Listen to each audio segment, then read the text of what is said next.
अजीत भाई साहब, अजीत झा साहब है मेरे साथ। मैं आपसे थोड़ा ये चीजें समझना इसलिए चाह रहा हूं कि आप इंडियन ऑयल, एसबीआई, आप क्या क्या बदल देंगे। और ये थोड़ा मुझे मैं I am using a word, ये सनकीपना जैसे हो गया है। मतलब एक सनक सवार हो गई है कि नहीं सब चेंज कर दो, सब चेंज कर दो। वो अमिताभ बच्चन का एक डायलॉग आता था, घर के सारे बदल डालेंगे। अरे मतलब कोई सिर पैर तो होना चाहिए। और मुझे ऐसा लग रहा है कि जितना आप इंडिया इंडिया इंडिया करके ये सब कर रहे हैं, उतना आप बिना कहे विपक्ष के इंडिया गठबंधन का ज्यादा प्रचार कर दे रहे हैं। क्योंकि सबको ये लग रहा है कि भाई क्यों चेंज हो रहा है, नहीं इसलिए चेंज हो रहा है क्योंकि विपक्ष ने अपना नाम इंडिया रखा, अपने गठबंधन का नाम। मैं थोड़ा इस पे आपसे समझना चाहूंगा अजीत भाई साहब कि ये टोटल जो बात हो रही है, मतलब what is the logic and what as a nation, as a राष्ट्र, इसमें क्या मिलेगा हमें, अजीत भाई साहब? आनंद जी, सबसे पहले तो मैं ये मानता हूं कि मेन कारण जो इसका है, यदि ये अटेम्प्ट जो चल रहा है, आपने मेंशन किया कि राष्ट्रपति के यहाँ से जो चिट्ठियां गई है G20 मेंबर्स को, उसमें लिखा हुआ है प्रेसिडेंट ऑफ भारत। उधर मोहन भागवत जी जो है, उन्होंने भी एक क्लेम किया है कि भाई नाम को बदला जाए। भाई बहुत ही प्रतिष्ठित लीडर है संघ परिवार के। और भी कुछ एमपीज जो है वो पिछले सेशन में इस चीज को मेंशन कर रहे थे। इसका मुझे लगता है कि इसका जो मेन इंस्टिगेशन है, आज क्यों, इसके पहले क्यों नहीं? भाई आप तो 9 साल से सरकार चला रहे थे। इसका मेन कारण है ये जो इंडिया अलायंस बना है। ये इंडिया अलायंस पहले जो जिसको ये मजाक में उड़ा देते थे, राहुल गांधी को पप्पू कहकर या कुछ और कहकर, ये जो है ना इंडिया अलायंस, इन कहिए एक तरह से पैनिक सेट इन कर दिया है बीजेपी में। अभी जो लेटेस्ट सर्वे आया सी वोटर का इंडिया टुडे ग्रुप के लिए, तो उसमें जो है परसेंटेज वोट 43% एनडीए और 41% इंडिया। मतलब सिर्फ 2% का डिफरेंस है परसेंटेज वोट में, जो कि कोई भी स्टैटिस्टिशियन जानता है कि वो मार्जिन ऑफ एरर के अंदर आ सकता है। तो अभी जो है करीब करीब 8 महीने बाकी हैं चुनाव के, और इंडिया अभी फॉर्म किया है, तीसरा मीटिंग मुंबई में हुआ है। और इसका इम्पैक्ट देखिए कि सडनली ऑपोजिशन ऑफेंस पर लग रहा है, एनडीए बीजेपी डिफेंस पर लग रहा है। तो कारण तो मुझे सीधा सीधी यही लगता है कि उन्होंने, भाई आप नाम भारतीय जनता पार्टी रखे हुए थे, तो क्या क्या गलती है यदि उन्होंने नाम इंडिया रख लिया, भारत वर्सेस इंडिया। तो वही कारण है कि यह नाम को बदलना चाहते हैं। आपने जो कहा कि भाई कल जब कैंपेन में आप अटैक कीजिएगा तो लोग कहेंगे अरे देखिए देश को अटैक कर रहा है। तो ये जो है इसका मेन कारण वही है।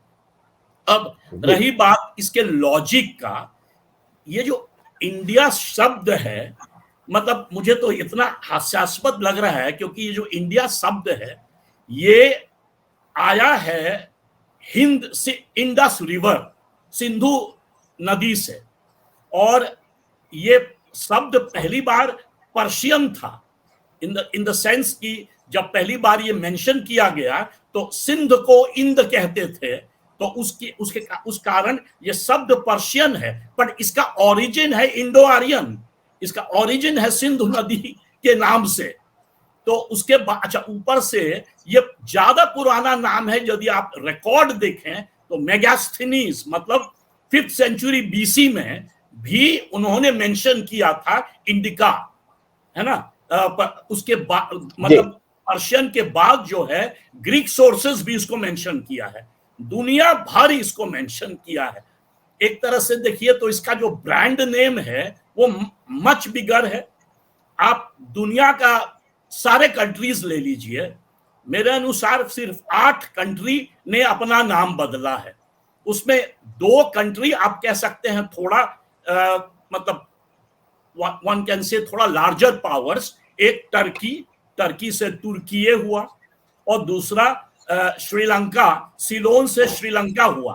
और बाकी जो 6 कंट्रीज हैं वो इतने छोटे छोटे कंट्रीज हैं, and most of the time वो मैं कहूंगा मतलब इनसिग्निफिकेंट कंट्रीज, जैसे कि फॉर एग्जांपल स्वाजीलैंड अफ्रीका में, एस्वाटिनी हुआ, चेकोस्लोवाकिया जो ओल्ड था उसका नाम चेक रिपब्लिक से जेच बना। उसके बाद एक पहले था, हम लोग कहते थे एक आइलैंड को केप वर्डी, तो वो बना काबो वर्डी। तो ये सब जो है बहुत ही इनसिग्निफिकेंट कंट्रीज है।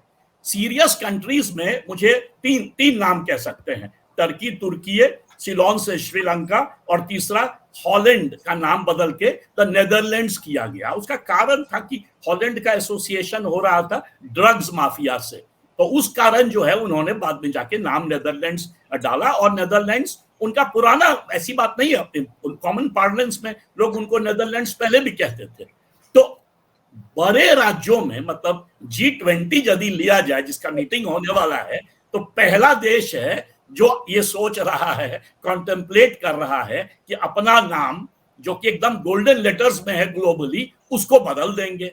और यदि आप यदि इंडिया आपको फॉरेन लग रहा है, तो द वर्ड हिंदू जो है वो भी पर्शियन ओरिजिन है, वो भी सिंधु सभ्यता से आया है। तो फिर आप कहिए हिंदुत्व नहीं, भारतत्व कहिए या कुछ और कहिए, मतलब पूरा जो आइडेंटिटी हमारा है ना, जो कल्चरल आइडेंटिटी, वो मतलब as if not richer, as rich as Bharat. और उसीलिए संविधान में उस समय भी कॉन्स्टिट्यूएंट असेंबली में बहुत बड़ा डिबेट चला था, और उस कारण ये डाला गया कि इंडिया दैट इज भारत। तो इस कारण, अच्छा, तो पहली बात तो ये है कि क्यों किया जा रहा है, कह रहे हैं कॉलोनियल ओरिजिन। इसका कोई कॉलोनियल ओरिजिन नहीं है। मतलब मैं कह रहा हूं 5th century BC। In fact Bharat जो वर्ड है, भारत का फर्स्ट रिकॉर्डेड हिस्ट्री जो है वो है 1st सेंचुरी AD, मतलब 400 साल बाद पहली बार विष्णु पुराण में है, एक बार मेंशन्ड। और मतलब दुष्यंत के जो बेटे थे भरत के नाम से वो आया, और रिकॉर्डेड हिस्ट्री उसका जो है वो भरत गुम्फा इंस्क्रिप्शन में एक राजा थे खरवेला, तो वहां पर मेंशन किया गया है।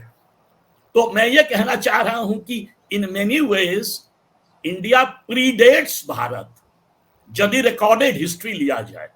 और ये डिबेट होना ही नहीं चाहिए। इनफैक्ट इंडिया का तो 3 नाम है पूरे दुनिया में, इंडिया, भारत, हिंदुस्तान, है ना।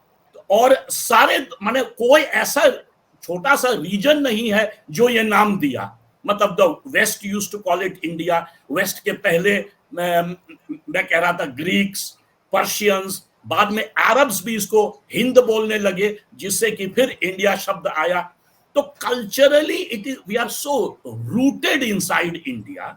और उसके बाद जब से टैगोर ने मेंशन किया द आइडिया ऑफ इंडिया, तो एक नया फ्लेवर आया इसमें कि भाई this itself, the idea contains the ideas of democracy, inclusiveness जिसको कहते हैं, टॉलरेंस जिसको कहते हैं, वो सारा जो है टैगोर के शब्दों में आइडिया ऑफ इंडिया में था, जिसको बाद में सुनील खिलनानी अपने किताब में पॉपुलराइज किए।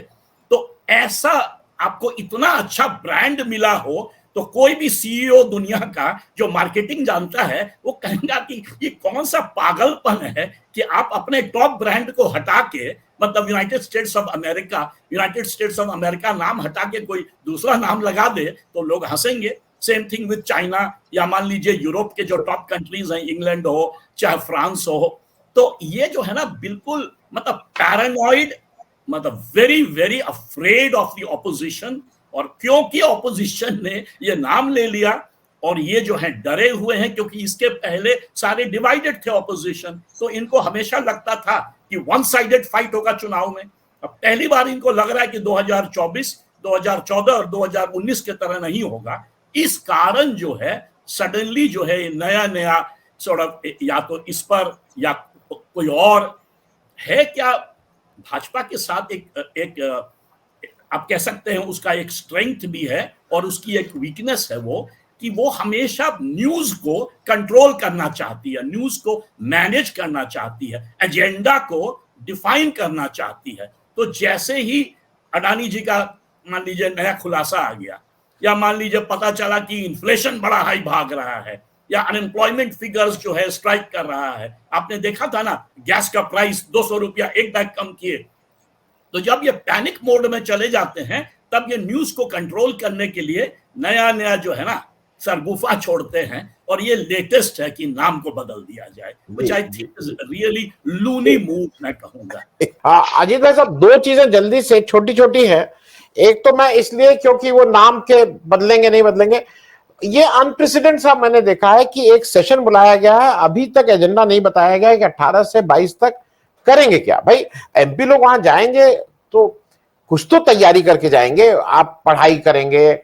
मान लीजिए सत्यनारायण भगवान की कथा ही करनी है तो भाई सत्यनारायण भगवान का विष्णु पे बात करेंगे, दुर्गा जी का कुछ वो करना है तो भाई दुर्गा जी की कुछ तो तैयारी करेंगे, कुछ नहीं बताया गया। तो क्या ये संसदीय जो अभी तक हमारी परंपराएं उसके उससे वो करता है। एक दूसरा, एक चीज छोटी सी और पूछ लूं, वो इंपॉर्टेंट है।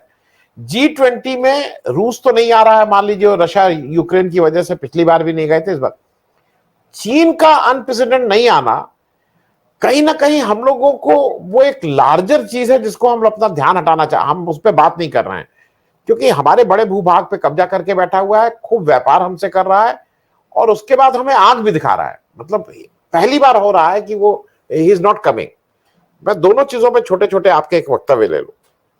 पहले G20 के बारे में बात करते हैं। आपने बिल्कुल सही कहा कि रूस नहीं आया तो मान लीजिए कि कुछ सिचुएशन भी ऐसा है इंटरनेशनली कि पुतिन साहब अभी ट्रैवल नहीं कर सकते, पर चीन का नहीं आना, और वो भी जबकि याद रखिएगा कि जब मुख्यमंत्री थे मोदी जी तो कितना बार चीन गए थे करीब, है ना। और ये जो आज ली साहब है वो मोदी जी के दोस्त हुआ करते थे, एक जमाने में उनको वो गुजरात भी ले गए थे।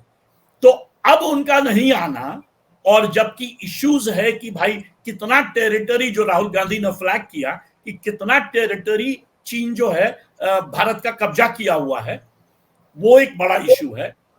दूसरा इश्यू ये है कि एक तरह से चीन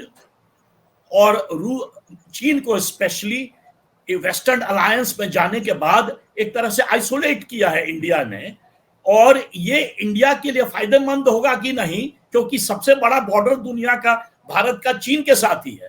और आपने जो पॉइंट आउट किया कि $100 बिलियन से ज्यादा ट्रेड है चीन के साथ, और हिस्टोरिकली जो रिलेशनशिप है उसके बारे में तो आप भी जानता ही है कि 2000 साल से जो है इंटरैक्शंस होता था, much before the coming of the west. तो उसको जो है आप नजरअंदाज कर दीजिए। आपका सबसे बड़ा कॉम्पिटिटर जो $17 ट्रिलियन जिसका इकोनॉमी है, जिसका $13,700 पर कैपिटा इनकम है, और आप हैं 2.7, अभी लेटेस्ट फिगर जो आया है 2.7 ट्रिलियन, और आपका जो पर कैपिटा इनकम है वो $2,200, उसका है $13,700, आप है $2,200 पे। तो सोचिए आपका राइवल जो सबसे ज्यादा जिसका प्रेजेंस हो आपके बॉर्डर पे, जो इतना बड़ा चैलेंज है, वो आपका दोस्त था, मोदी जी का पर्टिकुलर दोस्त थे वो, और वही जो है रिफ्यूज कर दिया आना। तो इससे जो है एक तरह से कह सकते हैं कि थप्पड़ पड़ा है चेहरे पे। पहली बार आप G20 का प्रेसिडेंसी लिए हैं और वो जो है वो आ नहीं रहे हैं। तो I think it is a real embarrassment for the government, और उनको कोशिश करना चाहिए कि उनको परसुएड करके थोड़ी देर के लिए भी ले आया जाए, क्योंकि बात चली थी बीच में शायद आए नहीं आए। खैर अब वो हम वहां के प्राइम मिनिस्टर सुनने में आया कि आ रहे हैं। तो I think it is a real embarrassment इतने बड़े पावर के लिए। वर्ल्ड का नंबर 2 पावर है इन टर्म्स ऑफ कि अमेरिका यदि 21 ट्रिलियन का है तो ये 17 ट्रिलियन का है। अच्छा, दूसरी बात, नाम पे एक छोटा सा चीज मैं कहना चाह रहा था कि भाई बीजेपी अपने आप को नेशनलिस्ट पार्टी कहती है। जब आप सवाल कीजिए बीजेपी को तो वो हर बात पे कहेगी एंटी नेशनल।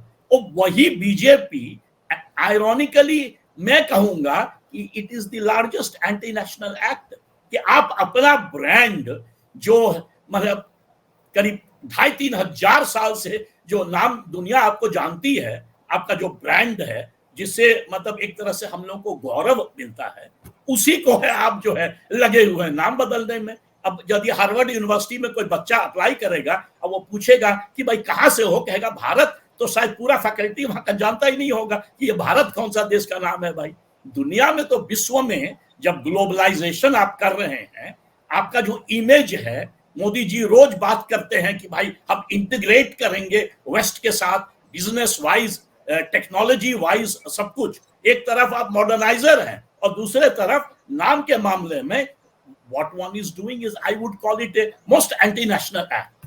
तो मतलब मुझे अजीब ये विडंबना लग रहा है भारतीय जनता पार्टी का कि पॉलिटिकली वो इतना घबरा गया है कि एक तरह से जो है मतलब it is taking such a what I would call मतलब एकदम माइक्रो, क्या कहेंगे, मायोपिक स्टेप जो है ना, कि अपना इतिहास को आप खत्म कर रहे हैं, अपने गौरव को आप खत्म कर रहे हैं।